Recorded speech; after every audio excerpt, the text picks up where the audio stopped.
उस दुकानदार ने औरत से माफी मांगी और उससे पैसे लेने से भी इनकार कर दिया, मगर उस औरत ने उसे पैसे देते हुए कहा, रख लो, ये तुम्हारी मेहनत के हैं, तुमने अपनी गलती की माफी मांग ली, वही बहुत बड़ी बात है। उस औरत ने वेदिका की ओर देखकर कहा, लगता है तुम यहाँ नहीं आई हो बिटिया, तुम्हें पहले तो यहाँ कभी नहीं देखा। क्या नाम है तुम्हारा? जी, आपने सही कहा, मैं यहाँ पर नई हूँ। मेरा नाम वेदिका है, वेदिका व्यास। मैं अपने परिवार के साथ यहाँ आई हूँ। हम लोग पहले बेंगलोर में रहते थे। मेरे पापा एक सिविल इंजीनियर हैं। उनके ट्रांसफर के कारण ही हमारा परिवार यहाँ पटना आ गया। इसका मतलब हमने सही कहा था बिटिया, तुम इस शहर में नई हो। तुम जितनी सुंदर हो उतनी ही बहादुर भी। बहुत कम होती हैं तुम जैसी लड़कियाँ। मगर एक बात कहूँ बेटा, बुरा मत मानना, ये शहर तुम्हारे लिए नया है, थोड़ा संभल कर रहना। चलो अच्छा है, इसी शहर में हो तो मुलाकात भी होती रहेगी। वो औरत वहाँ से चली गई, मगर वेदिका के जहन में एक सवाल छोड़ गई। वेदिका दी। वेदिका का ध्यान टूटा तो उसने आवाज की ओर देखा। सपना उसी के पास आ रही थी। आप यहाँ क्या कर रही हो दी? हम सब कब से आपको ढूंढ रहे हैं। चलिए, मम्मी पापा भी इंतजार कर रहे हैं। ये कहते हुए सपना ने वेदिका का हाथ पकड़कर बच्चों की तरह खींचते हुए अपने साथ ले लिया। उधर स्टेशन पर जीत शंकर जी और उनकी पत्नी अपनी बेटियों का इंतजार कर रहे थे। सपना ने आते हुए कहा, मम्मी डैडी, मिल गई वेदिका दी। शंकर जी ने कहा, कहाँ रह गई थी वेदिका बेटा, हम सब तुम्हें यहाँ ढूंढ रहे थे। इससे पहले कि वेदिका कुछ कहती, सपना ने कहना शुरू किया, होना क्या था डैडी, दी ने आते ही किसी की क्लास लेनी शुरू कर दी। आखिर इस शहर को भी तो पता चले कि वेदिका व्यास पधार चुकी हैं। वेदिका ने उसके सिर पर हल्का सा चपत लगाते हुए कहा, ये तो कुछ भी बोलती रहती है डैडी, इसकी बातों पर मत जाइए। ओ झूठी, क्या अभी आपने उस दुकानदार की क्लास नहीं ली? मैंने सब देखा है, इसलिए झूठ मत बोलिए, सांप काट लेगा। सपना ने बच्चों की तरह मुंह बनाते हुए कहा।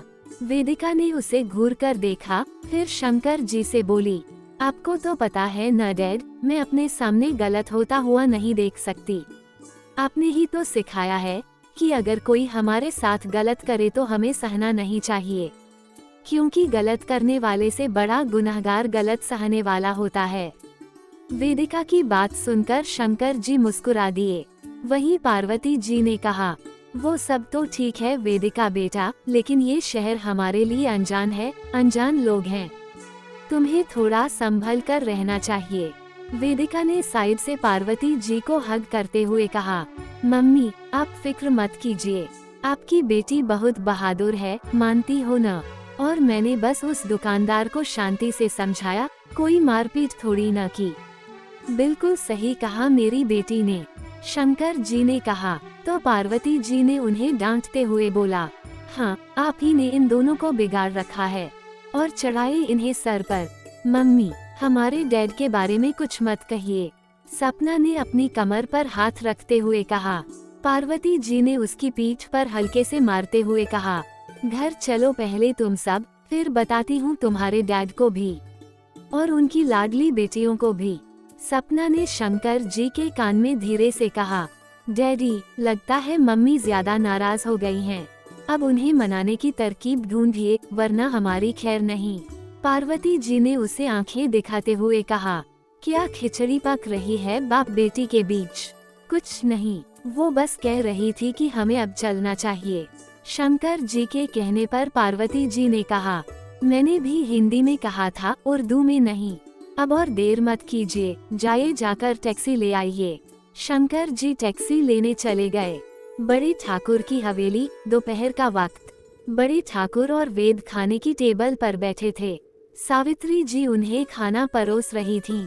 तभी एक नौकर अंदर आया और उनके सामने आकर बोला, बड़े मालिक, इंस्पेक्टर साहब आपसे मिलना चाहते हैं।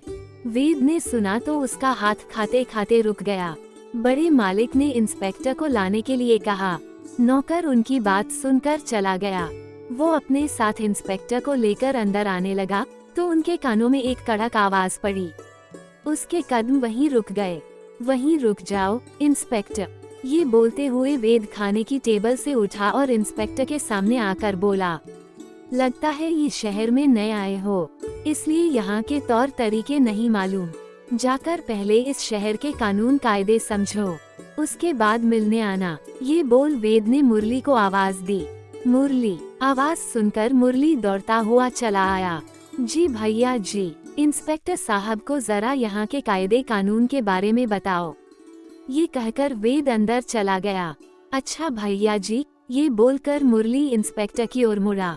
चलिए साहब, अभी जो कुछ भी हुआ इंस्पेक्टर कुछ समझ नहीं पाया।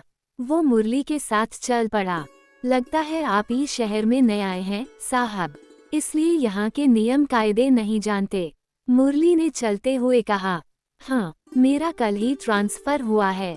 यहाँ आकर सबसे पहले भैयाजी और उनके परिवार के बारे में ही सुना, इसलिए सोचा कि उनसे मिल लिया जाए और आज यहाँ चला आया। मगर इंस्पेक्टर ने बात पूरी नहीं की।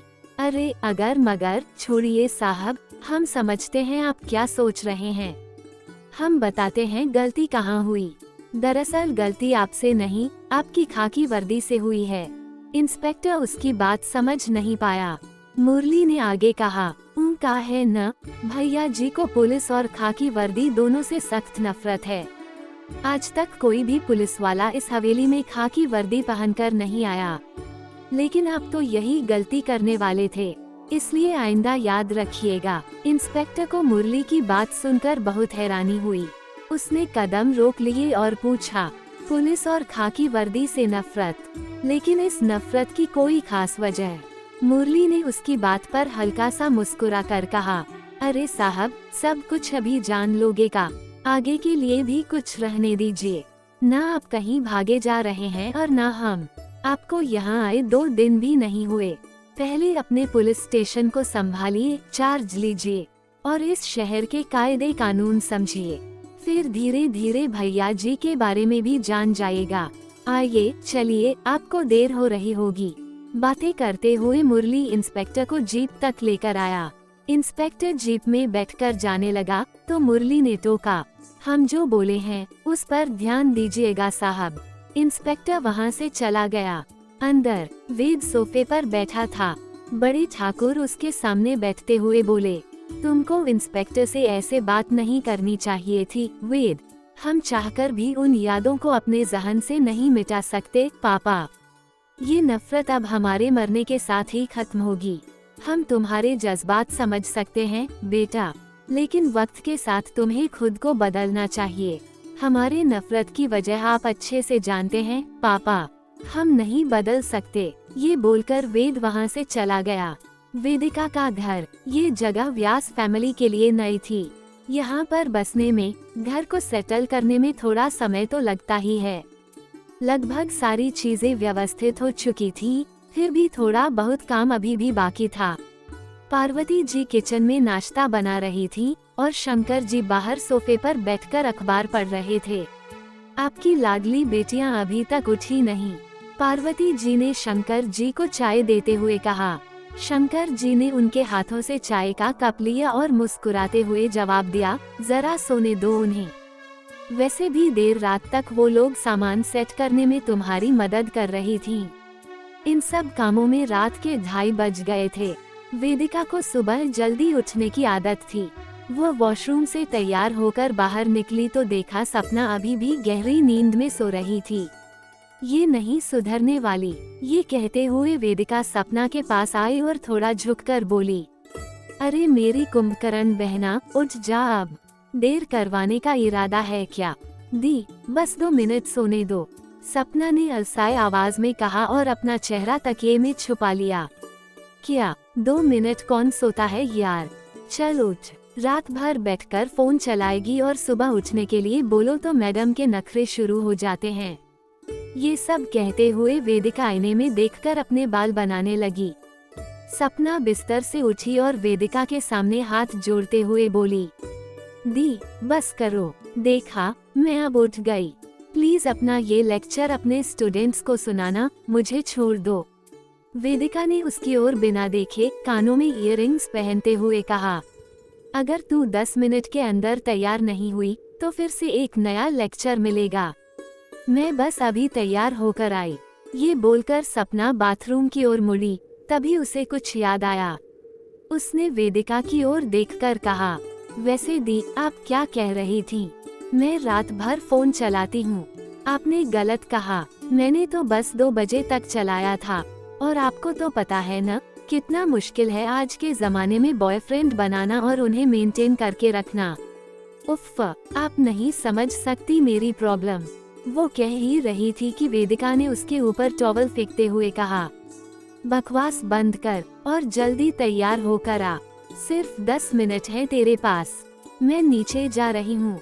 और हाँ, मेकअप में ज्यादा टाइम वेस्ट मत करना। जल्दी आना। ये बोलकर वेदिका कमरे से बाहर निकल गई। वेदिका नीचे आई और पीछे से शंकर जी को हग करते हुए बोली, good morning dad. Good morning बेटा, उन्होंने भी प्यार से जवाब दिया। Good morning mummy. हो गई तुम लोगों की गुड मॉर्निंग। और वो मैडम कहाँ रह गई? पार्वती जी ने पूछा। आपको तो पता है न, अभी तो मैडम उठी हैं। फिर उन्हें मेकअप में भी तो वक्त लगेगा। वेदिका ने खाने की टेबल पर बैठते हुए कहा, चलिए तब तक आप दोनों नाश्ता कर लीजिए। पार्वती जी ने उन्हें नाश्ता परोसते हुए कहा।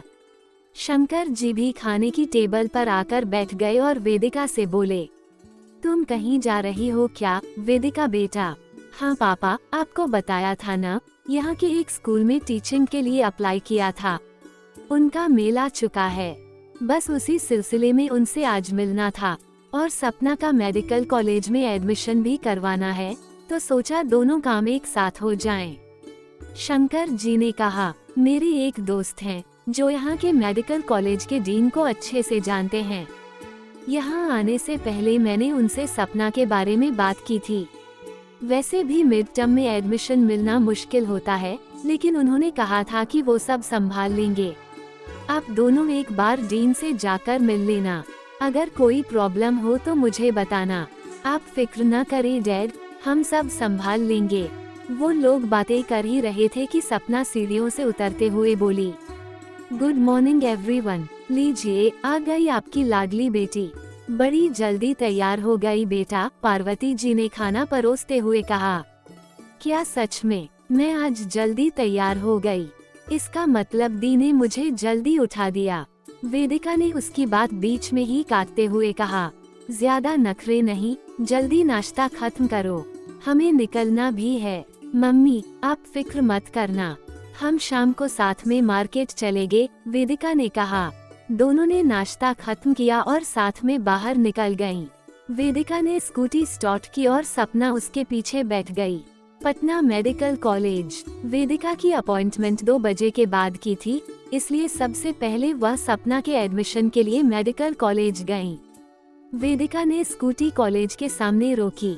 सपना ने उतरते हुए ऊपर बोर्ड पर लिखा नाम पढ़ा, जहां बड़े बड़े अक्षरों में लिखा था, पटना मेडिकल कॉलेज। तब तक वेदिका भी स्कूटी पार्क करके आ चुकी थी। दोनों अंदर आईं। उन्होंने गार्ड से डीन के ऑफिस का पता पूछा। क्या आप बता सकते हैं डीन का ऑफिस किस तरफ है? गार्ड ने उन्हें सीधे जाकर 2nd फ्लोर पर राइट साइड जाने के लिए कहा। दोनों डीन सर के केबिन में पहुंची तो उन्होंने उन्हें अंदर आने के लिए कहा। डीन ने उन्हें सामने बैठने के लिए कहा। कोट पैंट पहने एक मोटा सा आदमी सामने की टेबल पर बैठा था। चेहरे पर बड़ी बड़ी मूंछें, पर सिर पर एक भी बाल नहीं। सामने की चेयर पर बैठा वह किसी कार्टून से कम नहीं लग रहा था। सपना और वेदिका सामने वाली चेयर पर आकर बैठ गईं। तो आप एडमिशन के लिए आई हैं, वो भी मिड टर्म में? जल्दी नहीं कर दी आपने? काफी सिलेबस पूरा हो चुका है, फिर आप इतनी जल्दी कैसे सब कुछ कर पाएंगी? डीन ने कहा। उसकी चिंता आप मत करिए सर, मैं कर लूंगी, सपना ने आत्मविश्वास से कहा। वेदिका ने उनके डॉक्यूमेंट्स आगे बढ़ाते हुए कहा, मेरे डैड सिविल इंजीनियर हैं सर। हाल ही में उनका ट्रांसफर इस शहर में हुआ है, इसलिए हमें एडमिशन में देर हो गई। वैसे मेरी बहन का एडमिशन बेंगलोर के मेडिकल कॉलेज में हो चुका था। वहाँ उसने क्लासेस भी अटेंड की हैं, तो उसे सब कुछ सीखने में ज्यादा वक्त नहीं लगेगा। वैसे तो मैं इस वक्त किसी भी स्टूडेंट का एडमिशन नहीं करता, लेकिन आपकी कंडीशन सबसे अलग है, इसलिए मैं परमिशन देता हूँ। आप फॉर्म भरकर डॉक्यूमेंट सबमिट करवा दीजिए। अब आप जा सकती हैं।